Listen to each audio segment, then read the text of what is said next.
Seguimos aquí en nuestra cuarta temporada de Laborcast, un país que está cambiando en movimiento. Para el día de hoy, como siempre, tenemos un invitado que es de la casa, de costumbre, miembro también de Let's Tendi, firma de la cual, o grupo de la cual Jesús está sumamente involucrado, fundador. Carlos Rivera también en la parte laboral para Caracas. Bueno, en esta onda del cambio en Venezuela, de lo que se habla como la transición, de esos cambios económicos que está sufriendo el país, de los retos que estamos viendo en el ámbito legislativo, donde no solo es lo laboral, sino también lo tributario y lo financiero, nos pareció muy pertinente hablar de todo lo que tiene que ver con los incentivos fiscales en Venezuela, lo que tiene que ver con una posible reforma tributaria que se está gestando por allí de forma sigilosa, pero se está gestando la reforma tributaria. Pero creemos que lo más importante, Jesús, es se habla de movimiento, se habla de cambio, pero creo que lo que realmente define eso es qué está pasando en las organizaciones, qué está pasando en las empresas, qué espera el sector privado venezolano de todo eso que de alguna forma uno ve en las redes, uno ve en los anuncios oficiales, pero en esas tres piedras angulares que necesita el país, que no es solo el cambio económico, sino también el cambio laboral, vemos el cambio de las instituciones tributarias, ¿no? Y el cambio también en lo que tiene que ver con la esencia del Estado, como puede ser la seguridad jurídica, el Estado de Derecho, la institucionalidad en Venezuela, porque sin esos cimientos que son esenciales y sin la ausencia de un Estado de Derecho, difícilmente podamos hablar de reformas que puedan ser implementadas y que generen valor, que generen incentivos para la inversión en Venezuela, que en definitiva es lo que necesitamos, ¿no? Cuando hablamos, Jesús, entonces, empezando el tema, y bienvenido de nuevo, Jesús Sol, socio, fundador de Sol Caballero, segundo capítulo, como les mencionaba, miembro fundador también del Let's Tendi, expresidente de la Asociación Venezolana de Derecho Tributario, profesor universitario también. Bienvenido, Jesús, un gusto tenerte, es tu casa como siempre. Hablamos de seguridad jurídica, eso es un tema que desde el primer año lo vemos y debatimos, y todo el mundo lo utiliza, los que no son abogados, los políticos, las amas de casa, todo el mundo habla y sabe lo que es la seguridad jurídica. Pero la seguridad jurídica que nos interesa hoy, o que quizás debemos debatir aquí, es la seguridad jurídica de las inversiones, el sector privado, de los grandes capitales. ¿Cómo se come eso? ¿En qué se traduce hoy en día en Venezuela y qué barreras, qué incentivos tiene eso? Bueno, Carlos, primero, gracias por la invitación y estar en este prestigioso podcast. Es para mí un honor. Gracias, Jesús. Gracias. Muy admirados tus programas. Mira, el tema de la seguridad jurídica, como tú bien dices, lo vemos desde comienzo de la carrera, es esencial para cualquier inversionista, ¿no? El tener instituciones que funcionen, no solamente que funcionen, sino en su estamento la aplicación del derecho también por los órganos de la Administración de Justicia. Entonces, lo primero que ven los inversionistas, y quizás en esta onda de cambio económico en Venezuela y de una nueva onda, puede haber muchos cambios legislativos, pero si no hay cambio institucional y seguridad jurídica, pues entonces el desarrollo económico del país siempre va a tener tropiezo, ¿no? Eso requiere, pues, desde todo punto de vista, instituciones fuertes, instituciones que funcionen del Estado y que funcionen en pro del ciudadano y en pro de las inversiones, ¿ok? Leyes equilibradas, no que sea un solo sector. Por ejemplo, en los últimos 26 años hemos visto leyes laborales y tribunales laborales, por decirte, que no es mi campo, pero es el tuyo, que funcionan exclusivamente en beneficio del trabajador, ¿ok? Vemos una ley de arrendamiento desequilibrada que solamente, digamos, lo ancho y los derechos para el arrendatario, pero no para el arrendador, que es el que invierte y que es el que pueda invertir. Y desde el punto de vista tributario, digamos que es donde nosotros estamos, pues leyes sumamente desde el punto de vista desequilibrada, que generan una presión tributaria enorme, ¿ok? Nosotros no tenemos un sistema tributario propiamente dicho, sino tenemos un poco de leyes tributarias, unas contribuciones para fiscales que en definitiva pues generan una presión tributaria alta, ¿ok? No solamente en el costo del tributo o de los tributos per se, sino de los gastos que tienen que incurrir los inversionistas, los empresarios, para cumplir las obligaciones tributarias, ¿no? Claro. Entonces, cuando hablamos de seguridad jurídica, hablamos de todo eso. Pero también cuando hablamos de instituciones, hablamos desde la institución del Poder Ejecutivo, pasando por el Legislativo y el Judicial, ¿ok? Que pues obviamente en los últimos 25 años o 26 años siempre se ha visto truncada. Desde el punto de vista legislativo, si la oposición ganaba las elecciones legislativas, hacían una asamblea constituyente. Claro. Entonces no lo dejaban legislar, no lo dejaban controlar. El gasto público pues obviamente nunca fue controlado y tenemos una balanza desde el punto de vista financiero, con gastos públicos exorbitantes que generaron todas las evaluaciones, que a su vez generaron las 2 reconversiones o las 3 reconversiones monetarias y la pérdida del poder adquisitivo del bolívar, porque no perdió autonomía el Banco Central de Venezuela, no se le puso corto al endeudamiento público. Ahorita se está haciendo una evaluación de cuánto es la deuda pública para poder entrar en un proceso de refinanciamiento de la deuda pública y en consecuencia pues todo eso genera una inseguridad jurídica. Tuvimos un control de cambio que impedía la repatriación de capitales y dividendos y eso pues obviamente a cualquier inversionista que no pueda repatriar sus dividendos o sus ganancias o sus capitales, pues ahuyenta las inversiones. Ahorita hay una gran expectativa, yo lo veo con optimismo, pero con precaución. Claro. Optimismo realista. Optimismo con precaución, exactamente.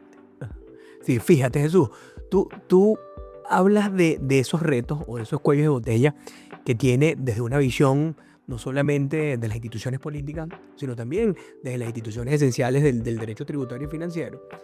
Pero pensamos y viéndolo, porque al final del día siempre tenemos la idea de que las cosas mejoran como abogados por un cambio legislativo, pero son los hombres quienes en definitiva implementan, aplican para generar o no confianza legítima en las instituciones, certeza de qué va a suceder cuando uno hace algo en un país específico.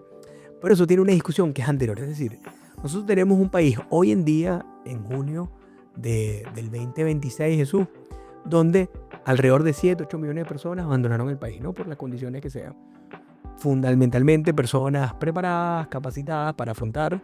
Vemos una administración pública y unos poderes públicos donde a lo mejor los incentivos para estar allí no son los idóneos a nivel de infraestructura física, a nivel de sueldos y salarios, a nivel inclusive de posibilidad de hacer carrera y de formación.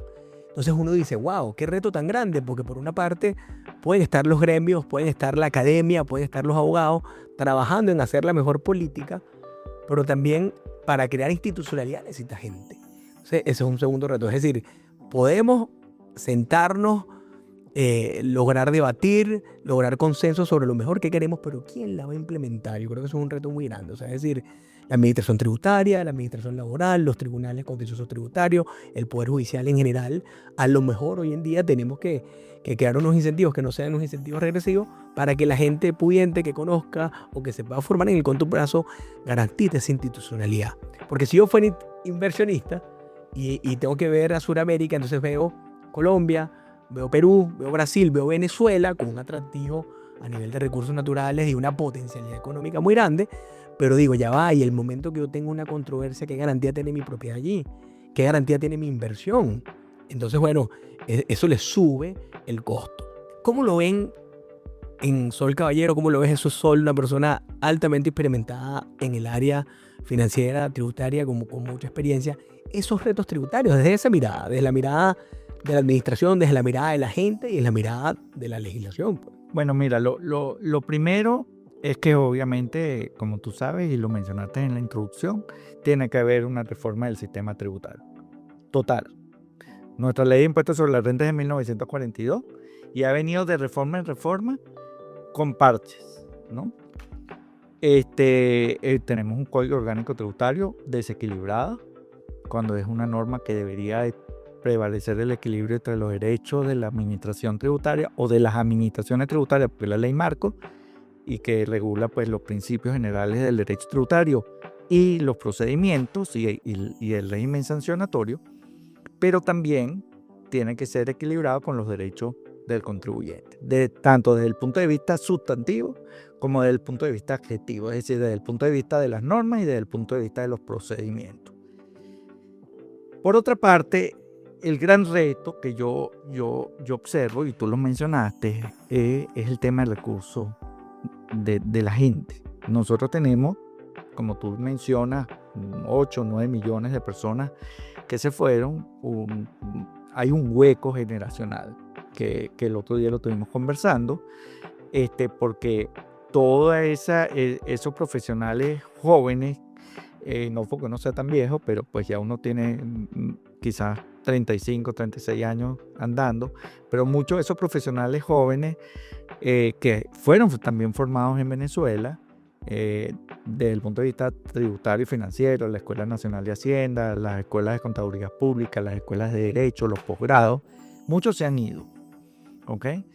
Pero hay que crear un incentivo fiscal para que regresen. Es así. Y yo soy partidario primero de una simplificación del régimen tributario, tanto para los grandes contribuyentes como para los pequeños. Hay que, digamos, simplificar las obligaciones tributarias, ¿no? No puede ser que toda la carga de los deberes formales recae sobre el contribuyente y no sobre la administración. Pero en segundo lugar, yo creo que hay que crearles incentivos desde el punto de vista. Porque si tú eres una persona que está fuera del país y que te fuiste, ¿qué incentivo te ofrece regresar? Bueno, por supuesto, el incentivo de lo que llama la tierra de uno. Tu terruño. Pero darle un incentivo fiscal, ¿no? En Nicaragua, en el gobierno de Violeta Chamorro, después que salió Daniel Ortega, que ahorita está de nuevo, se creó un incentivo fiscal para que regresaran los que se habían ido. Y le dijeron, mira, no, tú vas a estar exento de impuestos durante un periodo de tiempo para que vengas a echarle pichón. Pues. Para que tú vengas, ¿ok? Como incentivo fiscal. Pero a su vez, no te vamos a gravar ese capital que tú estás trayendo. Y lo declaro. Entonces fue muy interesante ese experimento y, bueno, regresó mucha gente, otros no, porque ya tenían muchos años fuera. Claro. Y aquí va a pasar lo mismo, pero tienes que crear un incentivo, porque cuando tú tienes un país con una alta presión tributaria. Exactamente. ¿Que la tenemos ahorita en cuánto, Jesús, más o menos, la presión tributaria? Bueno, depende de los sectores. O sea, si tú te das al sector de la banca, puede estar por encima del 40%. Entonces, estás al sector petrolero también, está por encima del 40 y pico por ciento, cuando le sumas la tasa efectiva. ¿Ok? Es decir, la tasa efectiva no es el 34%, porque tú tienes muchos gastos que no te lo omiten como deducible. Tienes el tema de que ya eliminaron el ajuste por inflación fiscal, entonces tú, si eres contribuyente especial, tu determinación es distinta. Tienes el tema de las ganancias cambiarias, que la administración interpreta de una forma distinta las ganancias que las pérdidas, cuando debería interpretar el 186 de la ley de manera equilibrada. Entonces eso hace muchas veces que lo que sea la tasa efectiva sea más alta. Pero si le suma que, bueno, los contribuyentes especiales tienen que declarar el IVA cada 15 días, tienen el impuesto de las grandes transferencias financieras también, entonces tienes que tener un departamento de impuestos y tienes que tener asesores de impuestos y tienes una constante fiscalización. ¿Qué eso ocurre? Pues las constantes fiscalizaciones a los grandes contribuyentes ocurren en Venezuela y en cualquier parte del mundo. Pues entonces, pues tu tasa efectiva no solamente el impuesto, sino todos los gastos. Esos costos transaccionales que están ahí. Claro. Una nómina para cumplir esas obligaciones y además el gasto de los honorarios profesionales para que te asesoren o porque tienes un proceso de fiscalización o porque tienes un reparo y tienes que ir a un proceso judicial, ¿no? Entonces hay que crear unos incentivos y unos mecanismos, ¿no? Y entre eso, por supuesto, también, fíjate, lo desequilibrado del código y de la ley de la jurisdicción contenciosa administrativa, que dejaron de condenar en costa a las administraciones tributarias cuando son perdidosas. Claro. Entonces eso deja de tener, digamos, favorece a la administración de que los funcionarios puedan sacar reparos. Y no hay una responsabilidad patrimonial del Estado en indemnizar a un contribuyente que fue a un proceso de litigio que le duró 10 años o le duró una cantidad de años y tuvo que erogar dinero. Entonces decía, No hay ningún tipo de reconocimiento. Claro. no hay un tipo de reconocimiento. Entonces hay que hacer la ley más justa, no solamente la ley, porque esto está en la ley, sino la aplicación también. Y eso pasa por, pues obviamente, tener una administración de justicia independiente, total y absolutamente independiente. No, y ahorita, bueno, no sé cómo está en los temas laborales, pero en los temas tributarios los jueces son provisorios. Claro, igual. Y entonces, claro, al ser unos jueces provisorios, están así como muy temerosos de sentenciar en contra de las administraciones tributarias. Entonces, hay que forjar la carrera judicial nuevamente. Y en forjar esa carrera judicial, los jueces que gocen de estabilidad y que dicten sentencias según su real saber entender de cada caso. Indudablemente. Jesús, y cuando analizamos, digamos, hablabas de la carga tributaria y de esas contribuciones para fiscales, pero que sabemos que ya es muy alta y que va a depender de los sectores. Cuando hablamos entonces de los incentivos, ¿cómo nosotros hoy en día le decimos? Porque realmente estamos en un proceso de búsqueda de inversión y lo aplaudimos y lo acompañamos y ojalá se genere de la mejor forma, pero también es necesario ver el mediano plazo, o sea, es decir, ¿cuál es esa orientación que puede tener? Una cosa es la que le pueda gustar a Jesús Olio y otra cosa es la que puede suceder. Pero ¿qué orientación puedes ver tú, Jesús, que sería la idónea para generar un espacio donde los inversionistas digan, mira, qué interesante lo que está sucediendo en Venezuela? Vamos para allá indiscutiblemente, ¿no? Por encima de Colombia, por encima de Brasil o por encima de Perú. ¿Qué debería suceder, Jesús? Bueno, fíjate, en el tema de incentivos fiscales, Venezuela ha tenido experiencia en el pasado. Ok. Inclusive con la misma administración de Chávez. Ok, y experiencia comprobada, que hay evidencia empírica, o sea, que alguna vez podemos decir, ¿funcionó o no funcionó? O sea, hay un análisis. Hay un análisis. Por ejemplo, en estos días lo mencionaban en un programa, en una charla de la BT, y voy a felicitar aquí públicamente a quien dio esa charla, hijo de un gran amigo mío, Marcel Roche, hijo de Emilio Roche, claro, un profesor nuestro, de una extraordinaria charla en temas de las rebajas por nuevas inversiones. Tradicionalmente Venezuela, que establecía la ley, una rebaja por nuevas inversiones, te decía, bueno, tú eres empresario, si tú inviertes en activos productivos de la renta, yo te voy a reconocer un tal porcentaje y me lo rebajas de impuestos. Entonces, ¿qué originaba eso? Originaba que la mayoría de las empresas estaban a tope con la tecnología. Porque si a ti te permitían rebajar, bueno, dependiendo de los periodos, habían veces que había una rebaja del 70% del impuesto, o sea, sobre esa inversión. Entonces, ¿qué originaba? Originaba que decía, oye, yo voy a tener una utilidad grande, déjame invertir en la nueva tecnología, ¿no? Que es vital. Que es vital y tenerla a tope. Entonces, bueno, te permitía, pues, la rebaja por nuevas inversiones. Hubo una rebaja también en la industria naviera, que originó, pues, que muchos empresarios invirtieran en comprar acciones en empresas navieras para ponerla a tope, y de eso salieron estas líneas de ferries que van a Margarita, Claro.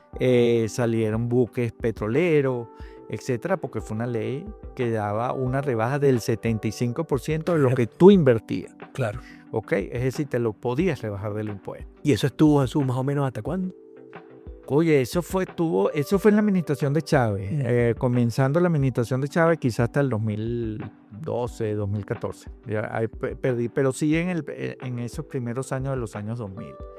Hoy en día hace falta una ley así para la aviación, porque las líneas aéreas venezolanas, todos los aviones son viejos. No hay una línea venezolana aérea que tú puedas ver, ¿no?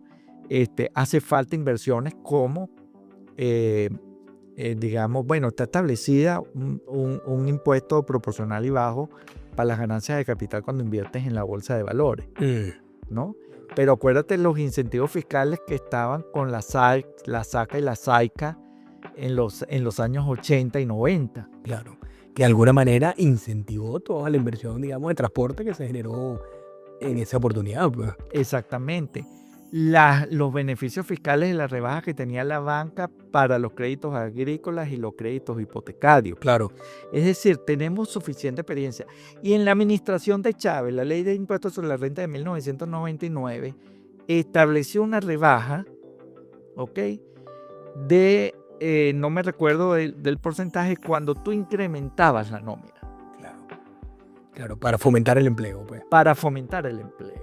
En la ley de 1999 tuvo vigencia, no me recuerdo si la derogaron en la del 2001 o en la del 2007, pero tuvo unos años de vigencia y pues, digamos, ese costo laboral en parte lo absorbía el Estado producto de la rebaja. Claro. ¿Y qué pasó con esos incentivos? ¿Cayeron en desuso? ¿Qué sucedió? Bueno, fíjate, cuando Venezuela empieza a caer en el año 2014, hubo la reforma del año 2015. Claro. Entonces, eliminan el ajuste por inflación, ¿ok? Para los contribuyentes especiales. Entonces, supongamos que tú tienes un inventario de tasa que te costó 1, pero lo vendiste 2 años después con una hiperinflación en 500.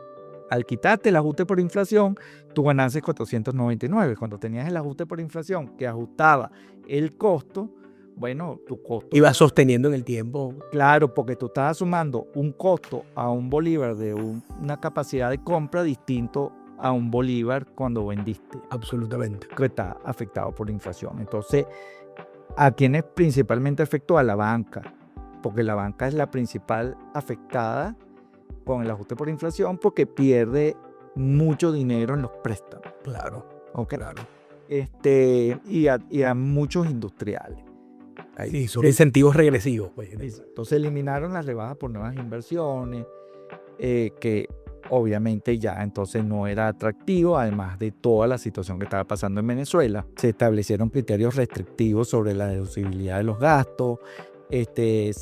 Ahorita es que ya los tribunales empezaron a sentenciar afortunadamente a favor sobre las diferencias de cambio. Una reciente sentencia del caso Rolda y de un caso del Tribunal Séptimo, que no me recuerdo el contribuyente. Claro que es de ustedes, Jesús, claro. Sí. Sí.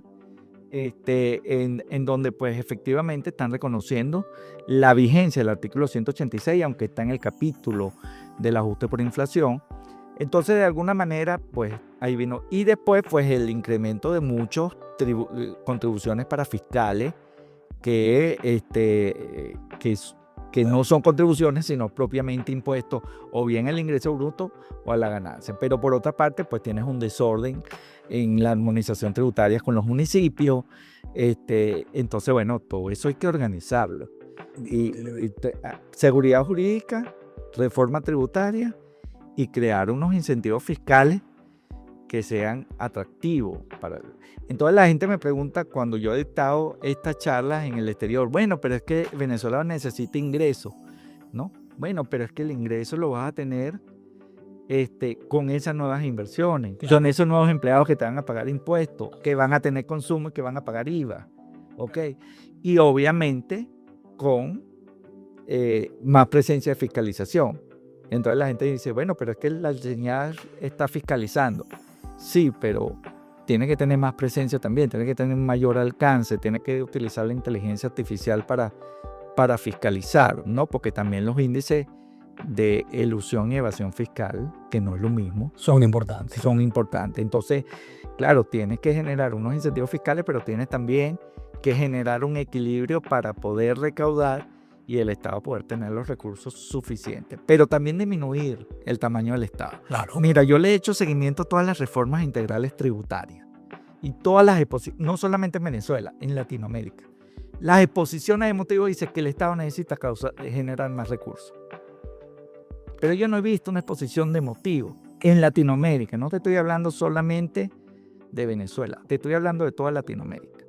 Que la exposición de motivos diga que sí, el Estado necesita más recursos, pero necesita gastar menos o racionalizar el gasto público. Y que aparte es una fórmula básica.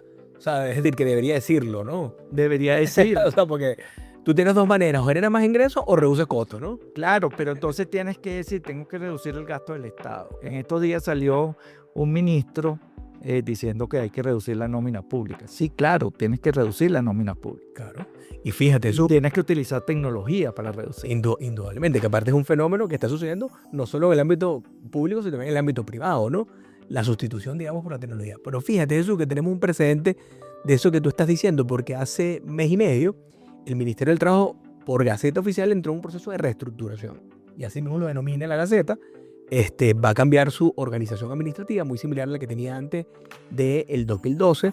La finalidad, porque uno de los ejes que se está empujando es la eficiencia con el uso de la tecnología, es decir, que también las inspectorías del trabajo o los usuarios de las inspectorías del trabajo puedan entrar por los mecanismos telemáticos o informáticos a hacer, digamos, el uso de servicios como solvencia laboral, Registro Nacional de Entidades de Trabajo, carga de nóminas de trabajadores. Me imagino que las contribuciones para fiscales, que ya de alguna forma se están cargando con, por lo menos las laborales, de manera virtual. Es decir, se está yendo hacia esa tendencia.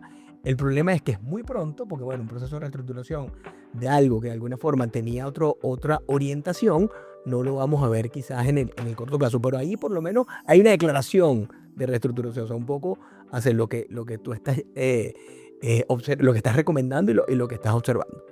Pero digamos, Jesús, si ahorita hay esa expectativa, siendo nosotros optimistas realistas, ¿no?, de que Venezuela va a ir hacia mejor, ¿qué orientación entonces, producto de esa nueva actividad económica que pudiéramos tener, qué orientación está teniendo Venezuela ahorita? ¿Hay realmente un cambio en lo tributario, en lo financiero? ¿Hay alguna declaración de principio? ¿Hay algún proyecto por allí que esté? ¿Hay algunas recomendaciones que están dando los gremios, las universidades, la academia, de para dónde debe ir el sistema tributario? ¿Cómo debe darse esa armonización, esa compatibilización del sistema tributario? ¿Hay algo de eso? ¿O qué le podemos decir a la gente? Sí, mira, sí, bueno, Fedecámara ha venido trabajando, tengo entendido, ya la presidenta encargada está hablando de que es necesario una reforma tributaria Ok. como mecanismo impulsor de la economía. Yo espero que esa reforma tributaria sea coordinada, ¿no? Y que de alguna manera genere incentivos fiscales para el sector empresarial, no solamente desde el punto de vista de la imposición a la renta, también desde el punto de vista del IVA. O sea, el IVA quincenal es muy alto, la retención del IVA del 75% es muy alto, o tiene que conllevar a un sistema de reintegro de esos impuestos pagados en excesos de IVA en términos expeditos y rápidos. Un ejemplo es la legislación colombiana. Si tú tienes 3 periodos consecutivos declarando créditos fiscales de IVA producto de la retención en exceso, se te suspenden de que te sigan reteniendo. Claro. Incentivos fiscales de nuevamente que hayan las admisiones temporales o las exenciones y exoneraciones de los aranceles de aduana para equipos y maquinarias o equipos industriales y tecnología de punta. Todos esos aspectos pues tienen que verse. Tú me dices que hay cambio, que yo siento cambio, yo te voy a decir que sí, ¿no? Yo quedé muy sorprendido con las últimas 2, 3 jurisprudencias en temas de diferenciales cambiarios, salvo una que recientemente que dejó mucho que desear.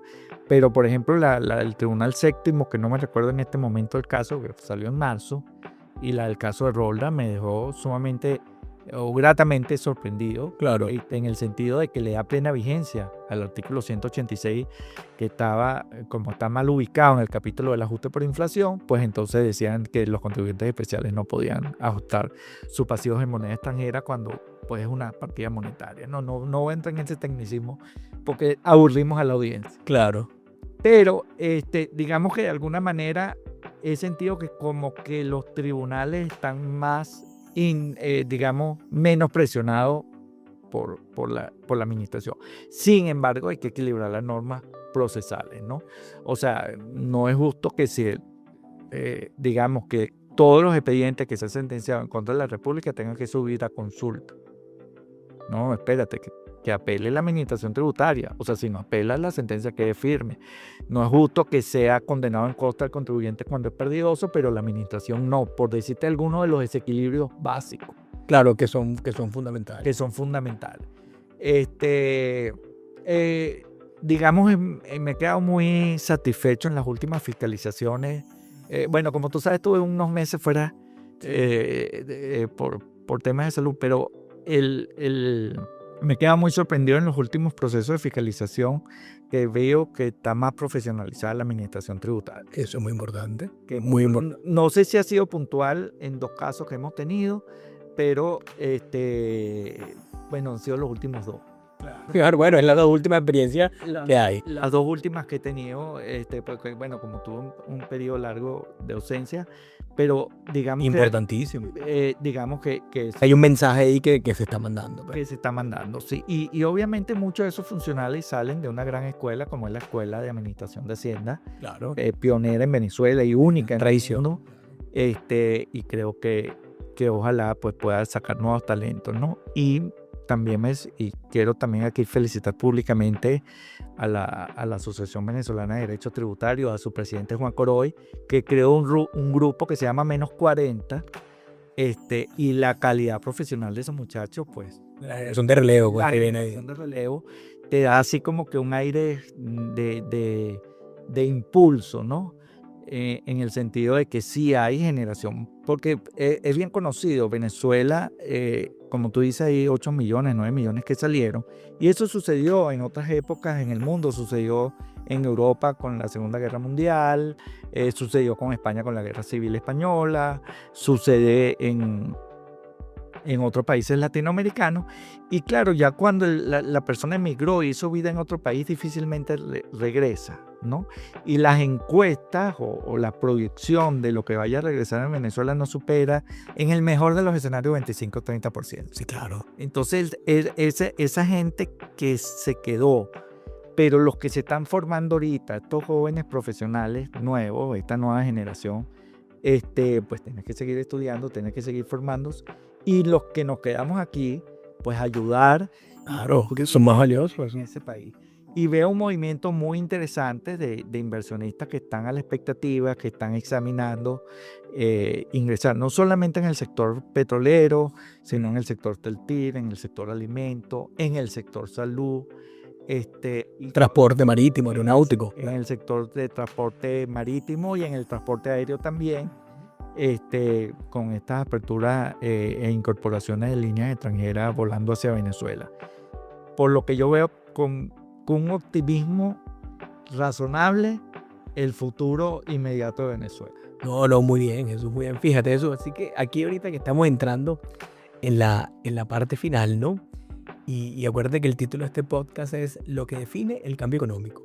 Desde lo laboral, por ejemplo, yo te lo digo, ¿qué sería fundamental para nosotros desde la medida laboral? Bueno, todo lo que tiene que ver con régimen de salario y de prestaciones sociales. Bueno, por el multiplicador que tenemos y encarece mucho, más allá que los trabajadores se merecen por la vía de la seguridad social tener toda esa contingencia satisfecha, pero sería muy importante redefinir el tema de salario, muy importante el tema de inamovilidad laboral, sobre todo por tema de gobernabilidad. El que se porte mal no puede estar, digamos, dentro de la entidad de trabajo. Y último tema que para nosotros también es medular, es todo lo que tiene que ver con tercerización, sobre todo de cara al ámbito petrolero, donde por naturaleza las actividades son con outsourcing, de complementariedad, en la definición de lo que es inherencia y conectividad, que va a ser muy importante para darle seguridad jurídica. Y sin entrar en lo que tiene que ser el derecho colectivo, que es relevante, porque tiene que haber una redefinición del rol de los sindicatos, digamos, en este modelo productivo de construir país. O sea, redefinir el rol de los sindicatos me parece que va a ser esencial, ¿no? Esos 4, digamos, parámetros son claves en materia laboral. Cuando lo vemos en la mirada tributaria y financiera, Jesús, ¿cuáles crees tú que son las 4 o 5 instituciones que debemos reformar para que no quepa duda que el inversionista diga, mira, vale, ya ahorita sí me la pusieron papita, ahora sí vamos para Venezuela? Bueno, mira, desde el punto de vista financiero, lo primero es la reestructuración de la deuda. Venezuela está en moratoria desde el 2015. No va a haber financiamiento si no hay reestructuración de la deuda. En segundo lugar, la autonomía del Banco Central de Venezuela. Claro. ¿Ok? En el tercer lugar, quizás muchos economistas, no soy economista, soy abogado, sí tengo especialización en derecho financiero y conozco, bueno, mi trayectoria por una de las Big Four durante 21 años, algo se les queda a uno. Es la balanza de pago. O sea, el control de la finanza pública, ¿no? La reducción del tamaño del Estado, la descentralización, nuevamente, fundamental. Y aquí te quería corroborar algo que es complemento al salario, ¿no? ¿Ok? Es el tema de seguridad social. Claro. Sin hospitales que funcionen, sin un seguro social que realmente funcione y con un régimen de pensiones y de jubilación que nuestros viejitos, vamos a llamarlo así, o nuestras personas de la tercera edad tengan una jubilación. Porque ahí tenemos la contribución que fue objeto de nuestro primer podcast de pensiones, que es el 9% sobre la totalidad de los salarios normales que pagan las empresas. Wow, eso no debería ir para el SENIA, eso debería ir al Seguro Social y aumentar las pensiones a los trabajadores. Entonces hay que ordenar primero las finanzas públicas. Y ahí hay una armonización de lo laboral con lo financiero. Con lo financiero. Y entonces eso hay que, digamos, ordenar las finanzas públicas. Devolverle la autonomía del Banco Central. Y lo que yo te digo que los economistas a lo mejor me van a matar por esto, yo creo que la única solución, porque esto no viene del gobierno de Chávez, esto viene de 1983 y quizás antes, es la dolarización de la economía. Que tiene una discusión ahorita importante los economistas, lo he visto, ¿no? Sí, porque nosotros tenemos inflación. Yo me acuerdo que yo tendría en el año 83, bueno, voy a revelar. Estaban haciendo eso. No, y en ese momento 15 años, 14, 15 años. Y yo me acuerdo que cuando salió el Viernes Negro, en febrero de 1989, entonces todo el mundo decía que iba a haber inflación. Y yo le pregunté a mi papá, ¿qué es inflación? Ahorita no, ahorita un chamo de 5 años sabe qué es inflación. Nació con la inflación. Entonces nosotros tenemos de eso. Yo trabajé en el proyecto de reforma, yo fui asistente en la comisión del Senado del extinto Congreso de Hernando Sánchez Bueno, en la reforma tributaria integral, la única que se ha hecho en Venezuela, bien coordinada por un gran amigo tributarista que ojalá lo puedas invitar en algún programa, que es Leo Palacio. Claro, Leo Palacio, mi gran amigo. Que yo creo que fue la única reforma integral tributaria pensada, estructurada. Y de ahí nació el CENIA. Fue que ese proyecto de ley lo presentó en Ley Turner de Blanco en el último año de gobierno de Lucinchi. Y se estableció el sistema de ajuste por inflación fiscal. Y nunca se me olvida los asesores que decían, no, bueno, es que esto va a ser transitorio porque en lo que la inflación baje a un dígito, ya no hace falta ajuste por inflación fiscal. Eso fue en 1989 que estaba ese proyecto. La ley la aprobaron y entró en vigencia en septiembre de 1991. Hace 36 años. Casi 40 años. Casi 40 años. Y es la inflación más prolongada y larga del mundo. ¿Por qué? Porque no tenemos autonomía del Banco Central de Venezuela. Hubo una autonomía relativa, vamos a llamar, en los 40 años, en los primeros 40 años de la democracia, y en esta menos. Entonces, yo creo que la solución es la solución de Panamá y Ecuador. Dolarizar la economía y quitarle la devaluación. Claro, para eso hace falta reformar la Constitución, para eso hace falta un acuerdo con la Reserva Federal de Estados Unidos. Entonces, bueno, ciertos aspectos, pero creo que esa es la única medida, ¿no? Como tal. Y para complementar, pues desde el punto de vista tributario, una reforma pensada, claro, dirigida, que no solamente la hagan desde un cúpulo cerrado, o sea, sino más bien viendo sectores por sectores, una reforma integral de la ley de impuestos sobre la renta completa, quizás separarla como en otros países, como es el caso de España, que está la ley de impuestos sobre la renta de las personas físicas y está el régimen de impuestos sobre la renta de las personas jurídicas, el establecimiento de un régimen simplificado de tributación para las pequeñas empresas, empresarios, los taxistas, como llaman en España los autónomos, reforzar la seguridad social, porque eso es complemento del salario. O sea, si tú tienes un seguro social que funcione, si tú tienes un régimen de jubilación que funcione, tú puedes entonces no prescindir, sino disminuir el impacto del pasivo laboral en las prestaciones sociales. Y lo haces compartido con el patrono, que no toda esa carga esté única del patrono, sino que también, digamos, el Estado en ese fondo bipartito, tripartito, bueno, tenga algún tipo de participación en la distribución y generación de ese beneficio. Exacto. Incentivos fiscales para los emprendedores. Tú ahorita vas a las universidades, a los alumnos y todos quieren emprender. Y no solamente un fenómeno de Venezuela, es un fenómeno global. Sobre todo post pandemia, sí. Así es. Sobre todo por pandemia. Entonces tienes que incentivar mediante un régimen simplificado de tributación a esos emprendedores que puedan sustituir mucho lo que sea carga laboral de empresa y que vayan a esa tercerización como tú llamas. Entonces posiblemente pues eso redonde en mayores riquezas y eso a su vez genera mayores ingresos tributarios. Porque mientras más riqueza haya, más consumo hay. Y entonces se genera el impuesto al consumo, que en el caso nuestro es el impuesto al valor agregado.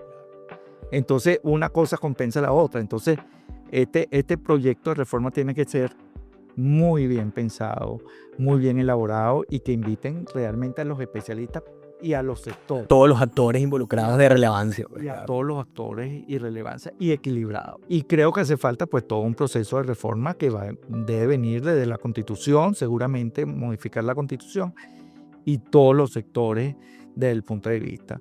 Y cambiar la ley de arrendamiento para que podamos invertir y decir, oye, como decían nuestros abuelos y nuestros padres, hoy voy a comprar un apartamento para alquilarlo y tener una renta pasiva.